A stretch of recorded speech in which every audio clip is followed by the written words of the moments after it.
All right. Hello, KYGO Digital land out there. We are joining live today for an awesome, incredible show highlighting some amazing special education educators from across the state who are going to be sharing some awesome stuff with us today. I've also got some of the KYGO Digital team here with us today. We have Elaine Abanatha and Kathleen Receiver, who are digital innovation leaders for JCPS.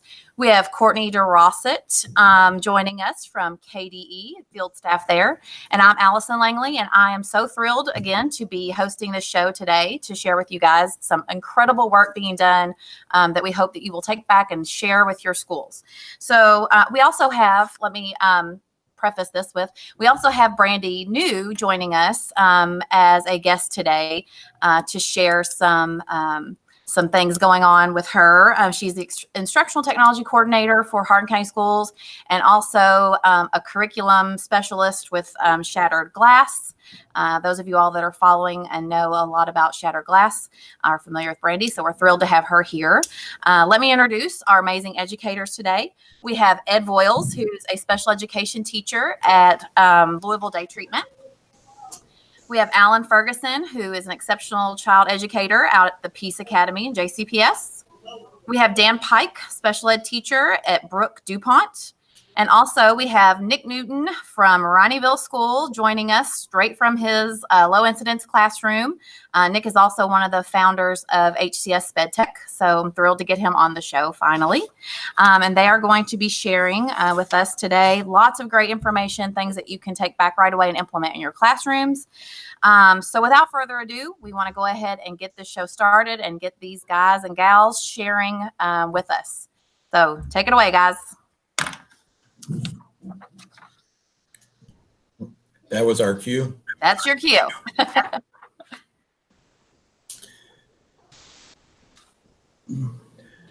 Well, all right. I'll jump right in. Oh, and you get to share first. So I got thrown into this pool last October when a district resource came into my email box from my principal with a note about, do you think you could do this in your classroom? Of course, my response was, sure. So we did Hour of Code through code.org. And the key in part is that the kids really engaged with it and really enjoyed it. That's the biggest selling point.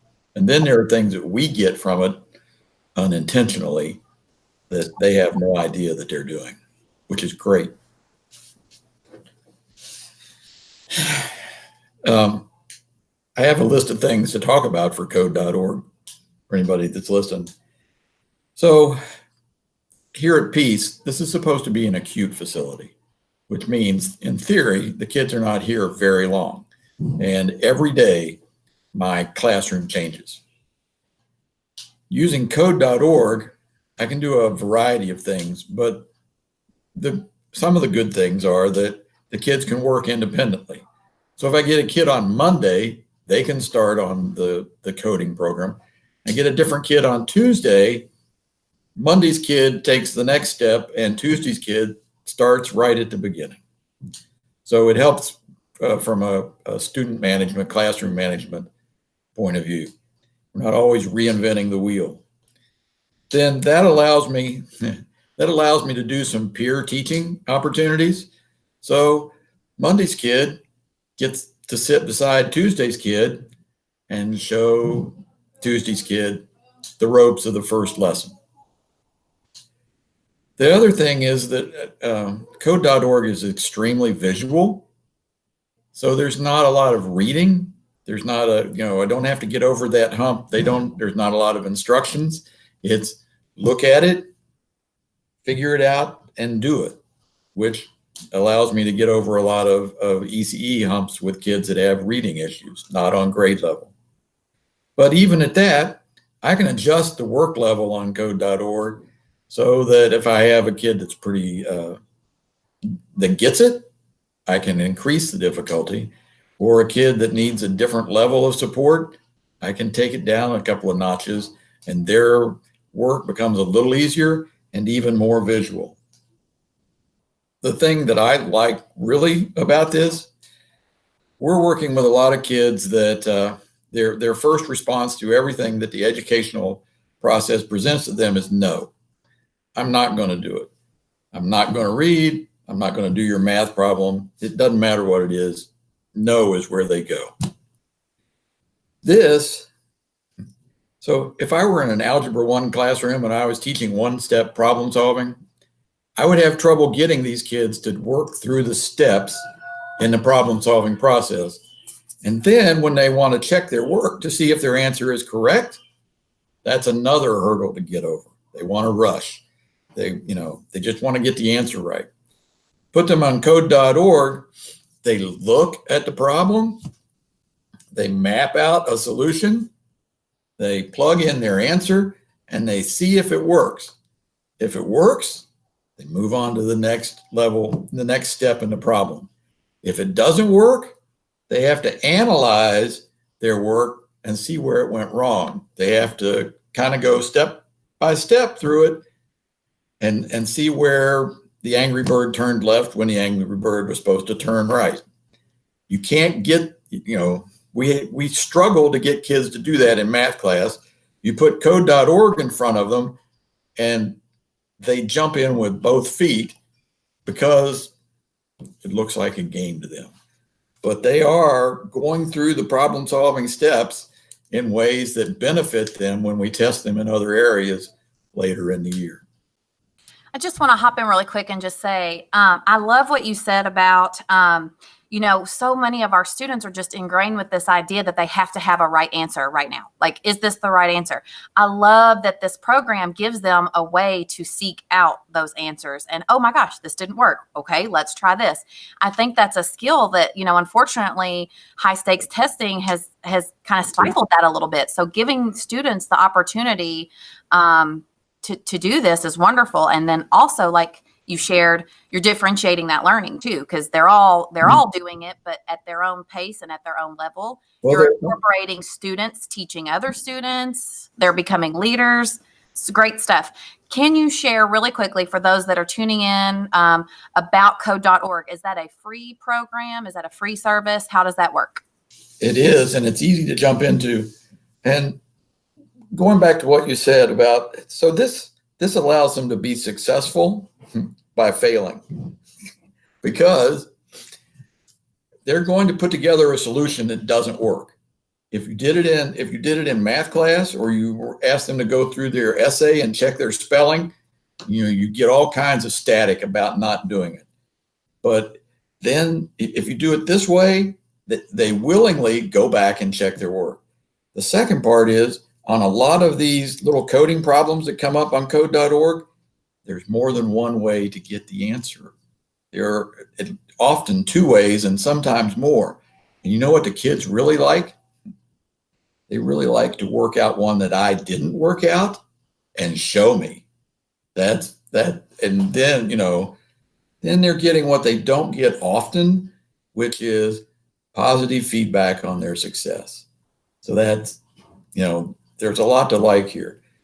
So in October, there is an annual thing that this organization does called an Hour of Code. And this year's Hour of Code was called Dance Party. So the kids got to create a widget they got to create a thing that would dance. And actually they could create foreground dancers and background dancers. The dancers were endless. And there were songs that they could add to their dance. So they can make their character dance and they can provide the background music. And the music can go for several measures, which is a whole nother mathematical concept that's exciting that they know about, but they don't really understand until they code it. And the music can change and the dance can change. And then they get a little certificate that I can print out and they can take back. And it's just a little thing, but they love it. They like showing people that certificate. And for the kids that are here for a little longer, then I can move them into the essentially the middle school coding curriculum. And they can start, they code in there's Angry Birds. There are other animated characters that they're familiar with from popular media. And if they're here long enough, and I had one girl that completed the entire middle school curriculum, that was 48 lessons. Now, I don't often have kids that are here long enough to do that, but it happens occasionally for a variety of reasons. And then you get a certificate that says you completed a course. For a middle school kid rolling into high school who hadn't been successful in the educational business, that completion of a course is that's a big deal. And it's something that they're going to run into at the next level, because one of the things we know about the ninth grade is that we have transition issues when kids actually have to get a credit, for a semester or a credit for an entire year. They have to complete something and show that they have done it. So yes, code.org is a free resource. There are, my background besides special education is social studies. It's not like I'm a math or science genius. And the first time I went through this, I did a lot of going home at night to stay one problem ahead of the kids until I completed, all of the lessons. So it's not impossible. It works really well in the classroom, and it works. I'm not sure about, the three guys that are on here right now, we don't share a lot of students, but there are opportunities for kids to move from, say, my acute facility to a longer term place like Brooklawn or Maryhurst, and we can transition them in this class from place to place. So there's that element. That's awesome. Thanks so much for sharing all that. And I just love, anytime a free resource is available for teachers, that is like gold, in a time when budgets are constantly, in jeopardy, and you have this amazing program. All the research out there tells us how many coding jobs are going to be available for this generation of students. And you have a free program at your fingertips that you can work with students. So that is wonderful. Again, thank you for sharing all of that. I hope that people will be able to implement that in their classrooms quickly. I think we're going to shift over now. We have Nick Newton. Nick, are you good to go? I know Nick's a little bit on a time crunch. His students are at lunch, so they are at lunch. So I will try to go quickly. I promise. My name's Nick Newton, Rineyville School. I'm a teacher for students with low incidence disabilities, so moderate to severe. And in our classroom, we code just like our gen ed friends do, but it always looks a little different because my kiddos need a different level of support. It takes a little bit more pre-planning on my part to set them up for success, as opposed to just saying, here's all the materials, have fun. For example, yesterday we were engineering shelters because we're reading My Side of the Mountain. So we were engineering shelters. I can't just, here's all the materials, make something. It has to be a little more directed. And our coding is like that too. One of the things I like to point out about coding is there's really two sides to that coin. There's your high-tech side with your Spheros that my amazing friend Brandy New is getting ready to talk about. The Spheros, my Codapillar, that it's block coding with a USB port. Kids love it. Allison's kids have it, I know. Aubie on my Osmo. There's a lot of different high-tech forms of coding, but I don't think we need to shy away from the analog side of coding as well, and the low-tech side. My paper's underneath here. This is not the best example for anybody to see necessarily, but we were reading Mufaro's Beautiful Daughters, and so we utilized the content to teach coding at the same time. So we did it paper and pencil based, even that they had to take Nyasha and get to the palace, and they had to code around the conditions like the snakes and the river and the jungle. And we talk about loops that instead of writing Nyasha needs to go up, up, up, up, we can just make it a loop. So I'm exposing them to those vocabulary words that are critical and they can use down the road in the elementary level. I teach K through 5, and I have kindergarten and first graders this year who are doing coding, even if it's paper pencil. The the reason I really got into the value of coding at all in my classroom is I sat with a school psychologist several years ago, and one of the subtests that a student is given in order to qualify for my classroom is this. They have to code a dog to get to the bone. I don't know if I'm allowed to say that, but I said it. In the shortest number of steps, and you have conditions that you can't go in the mud puddle. So kids are qualifying to come into my special class based on their ability to code. And so I'm not doing my due diligence if I'm not teaching them not necessarily how to solve the test, but those skills that are incorporated in the executive functioning, problem solving, cause and effect, direction words, following directions. There's a whole lot of ancillary skills that are embedded when we're doing coding activities and things practicing that. And that's really all I have to add. I'm going to let Brandy jump in here. I'm elementary. Brandy, our district technology coordinator for Hardin County Schools. I don't know if that's your job title or not, but I'll give you a new one. Life can deal with it. But what she did, she worked with some high schoolers as well. So we want to show some of that progression and that continuum of how those skills can jump over there. Do you need to come here? And as she's coming over, I guess the last point I want to make is how we can connect all of the coding to our standards and to what we're doing academically as well. It doesn't have to be a cold, isolated science practice. It can be incorporated and integrated. So here's the amazing Brandy New.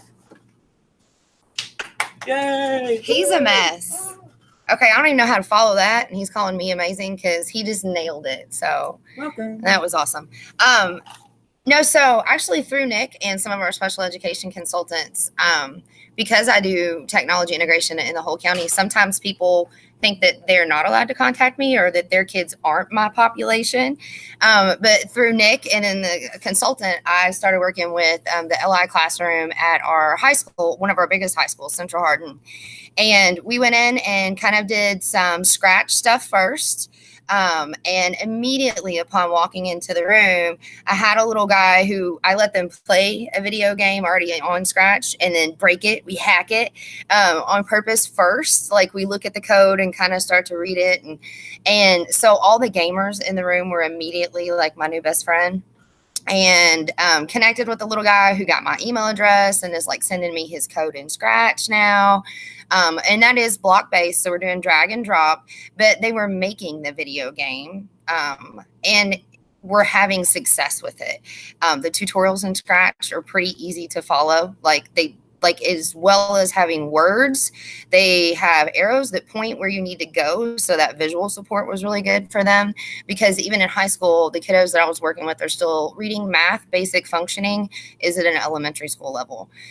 So having that success was pretty awesome for them for once. Or feeling that. I'm not saying for once, like that was the only time they ever did it, but I think they don't often. And you mentioned it a minute ago, he did when you talk about code.org, that success and that feeling of I did it. I made this, do this thing. So we followed that up with some coding and engineering challenges with Sphero, which is my fave. And they did some block-based coding there and got to work together. And I think the really important part for me was after leaving the Sphero with them, I got an email from the teacher last week. And the little guy that I had connected with initially, when I took the Sphero in, I was like, look, I ain't got time to explain all this to Miss Young. It would take her forever. And I was like, come here, I'm just going to show you real quick. And he's like, I got this, and in 5 minutes, I had showed him how to set it all up. He got to teach the rest of the class that week and show them this is how we do it. So he is like, one of the paras in the room didn't realize I could hear her. And she said, who is this lady? And why is she his best friend? I've never seen his head off his desk. And when I come in now, he's like, yeah, let's do this, So she sent me an email after they had finished with the Sphero last week and said that he was considering dropping out because he's of age and had just kind of decided that in 10 years, he was still working on the same skills and this wasn't his jam. Like he was tired of being a failure and he was not planning on coming back to school next year. But through what we were able to offer him and through my relationship now with Miss Young and going in there, and we're planning on teaching some more of her content with coding and robots next year. He told her that he will come back as long as I keep coming back. So, to me, that was like huge, right? That was look, I'm going to cry. I cried like when she sent it. Like, that's the reason I do what I do. It's a different aptitude. It's a different set of skills. And he got it. And so I feel like, that's what it's all about. We got to change this, the path for this little guy. So you better believe I'm going to be in there next year with some robots and some coding so that he can continue to feel successful. So that's why I wanted to share. I jumped in on Nick's part. Sorry. I want to say something, because awesome to the teacher that let you come in there and wanted to partner with you, because when you come into a class and you get that support to that teacher, guess what? Now they know to hone into those skills for those kids. So perfect partnership, and you think you made me cry too, Brandon. Yes, and this is why I'm so happy that Nick was able to come on the show, and Brandy too, just to share. Oftentimes certain populations are thought that they can't do this. Yes, they can. And even sometimes teachers are hesitant to bring this to their classroom because they don't understand coding, but they don't realize, and I'm going to quote Nick here, and I hope I don't mess up his quote, but I remember him saying, we code every day. When we walk to our building at school, we tell ourselves, I need to get into the building. What do I need to do? I need to open the door. That's a code. Like, you're coding. When you drive home from work, this is the route I need to take. That means I need to turn right on this street and left on that street. That is coding. We're coding all the time. So bringing this to the classroom and showing these kids how to do this, and hey, you're essentially coding every day. And again, just any population can do this, any population. So I just think that that's so powerful, the work that, we've got going on in high school level, middle school level, low incidence level. Like, kids can code. We just need to be diligent in getting it into their hands. Can I ask a question? It's Alan. Yes. Brandy, how do you spell Sphero? Oh, Sphero. It's Sphero. SPHERO. Okay. They have different sizes and whatnot. They run on a tablet. They go from $50 to about $150. Okay. And they're waterproof. And you can Oh yeah, you can't break them.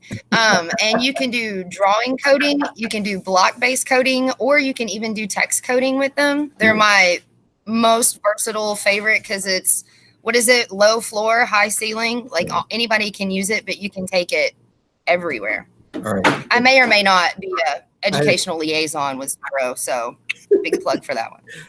Here's my Sphero for the classroom. He's a special character you may know. Yeah. But on this one, the app will even let you do it by face. So doing emotions, if you smile, he'll do one thing. If you frown, he'll do another thing. So the apps have a lot of different things that can be used for different kinds of skills. Sorry. I can see some places here we can use it, because we have some low incidence classrooms where that would have a big impact. Yeah. And I just want to do a little plug here for Brandy. She is a nationally recognized Sphero hero. So if you guys want some more resources or some ways that you can incorporate Sphero in your classroom, look her up. Find her on the Twitterverse. She's out there. She will help you. She's awesome. Well, and this is an interesting. This tags on to what Nick and Brandy have said. So for a long time, English is a code. Algebra is a code. We identify kids as special ed when they have difficulty with that code. But this is something they can see and do. And a lot of our low incidence kids and some of the other ones can see and do things and be successful. And that, that it opens up a lot of doors. Absolutely. All right. So we want to keep this this coding train rolling here. We're going to take it on over. Ed, are you ready to come in? We got Ed Voyles from Louisville Day Treatment is going to come in now on the show. Thank you, Nick and Brandy. I don't know if you guys have to jet out. I know you are on a time crunch for lunch. So thank you, Nick and Brandy. Please feel free to stay on, but I know you all had kiddos coming back.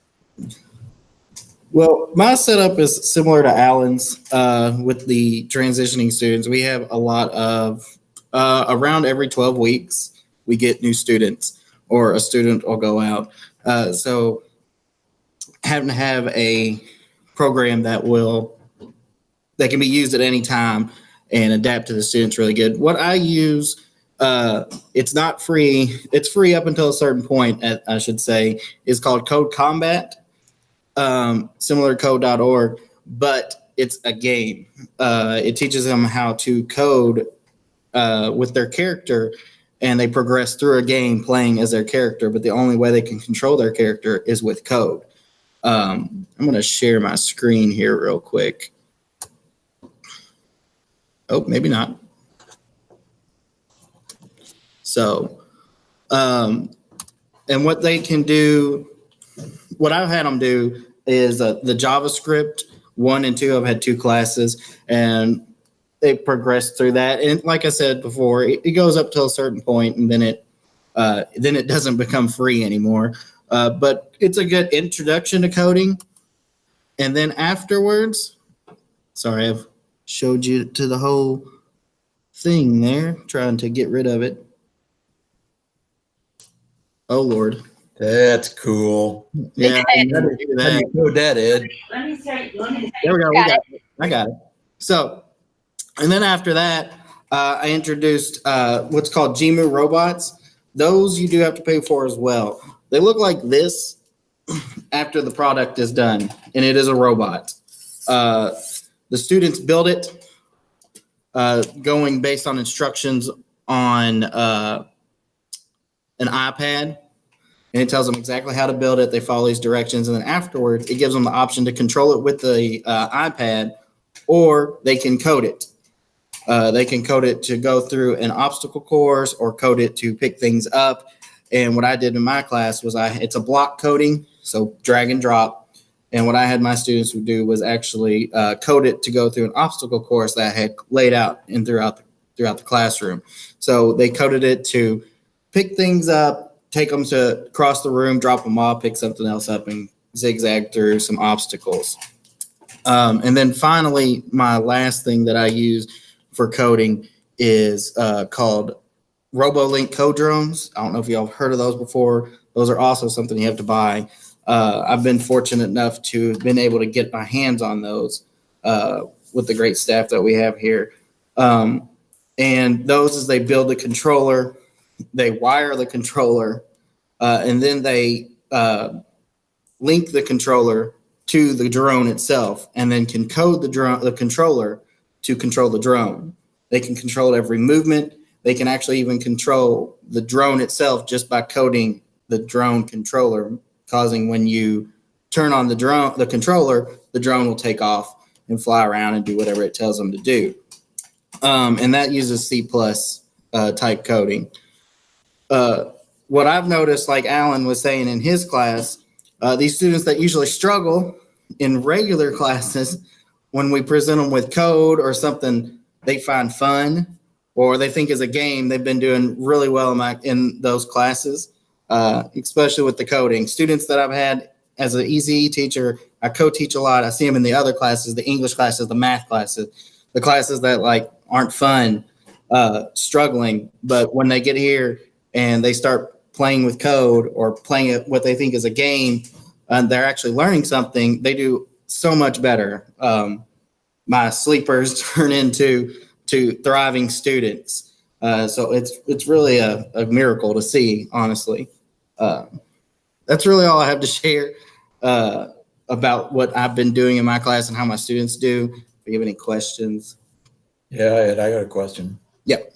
Do you fly the drones in the gym? We do. We do fly the drones in the gym, and we fly them in my room. With my school, we're actually in what used to be a youth prison. So my room is the day area of the student cells. So all around my room right now is a bunch of empty cells, and there's plenty of room where you can fly 2 or 3 drones in the room. So, but we do fly them through the gym, through an obstacle course.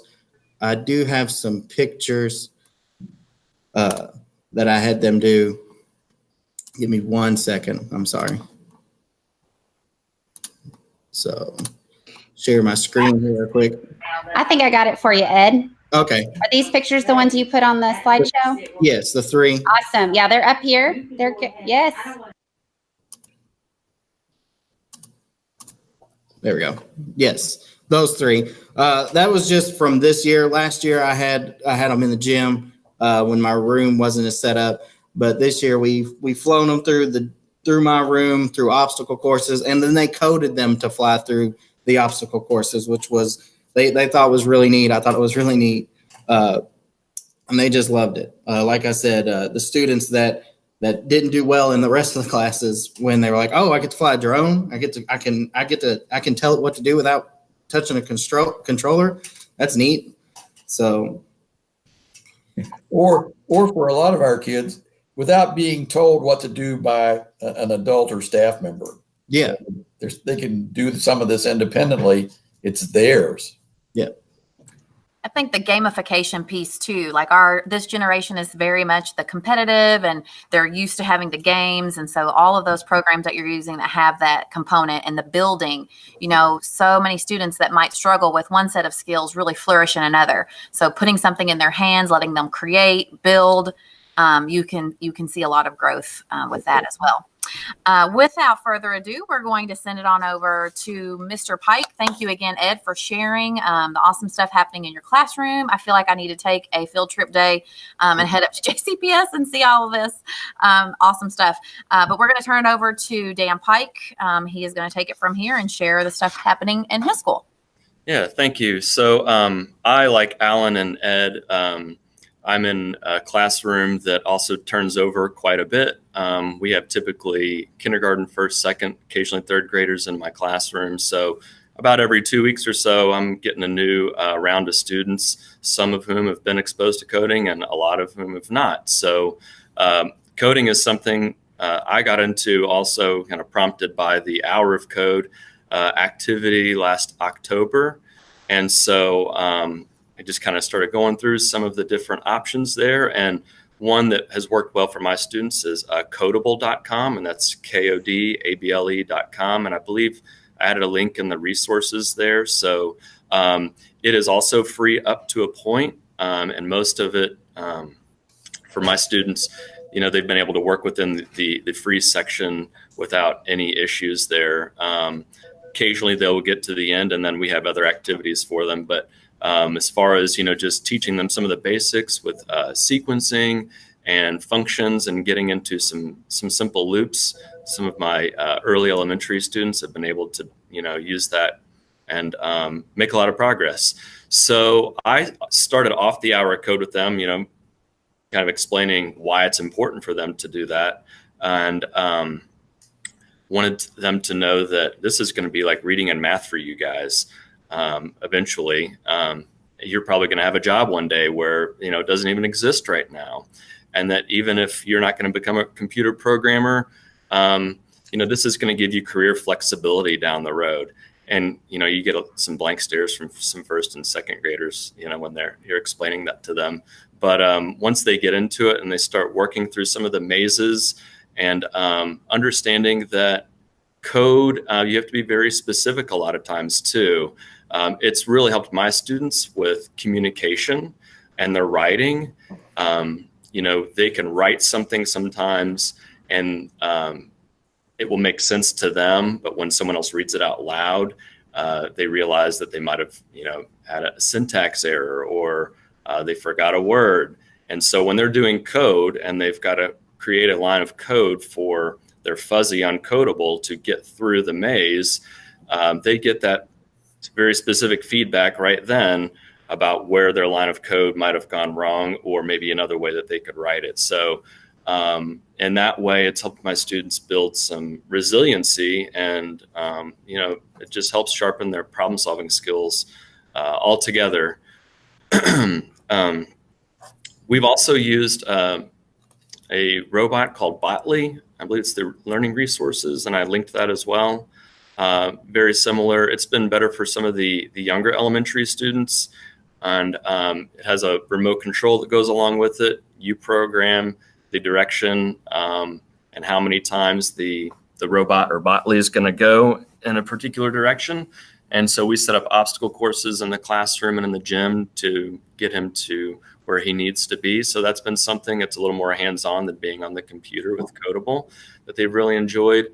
And so that's kind of led us into some other areas. We have some other robots that we've ordered for our class and then for the middle school as well. Ozobots is what they're called, but we've not gotten into them yet. So the hour of code is really kind of the catalyst for it all. And, the students have really taken to it. And for kiddos especially that are very literal in the way that they think, and a lot of times that's our kids, they don't see outside of the box. Coding's been great for them. So that's really how we've been implementing it in our room. I love the part where you talked about, explaining to kids the jobs that they will be working in someday aren't even created yet. Like, that's so important to start. We call these now soft skills, these types of skills. So I think that's so important in all grade levels, but especially the earlier we start them, we catch them, and then that interest in STEM peaks. And we don't lose them, and we keep them in those jobs that, again, are going to be the ones that they're going to be filling in future. Yeah, and I could try to pose it to my kids that they're the boss of the computer. They're the boss of the robot at that time, and they've got to be very specific about what they're going to tell them. So they kind of like having that role, too, of being in charge and being the boss. And if you're not direct with, what you're asking, then it's not going to work. And so you've got to, find another way to say it or find another code to write. All right. Great job. Thank you, Dan, again for sharing. And thank you to the entire crew of guests today that shared out. We hope that you all found something that you can take back to your classroom to create, connect, and share.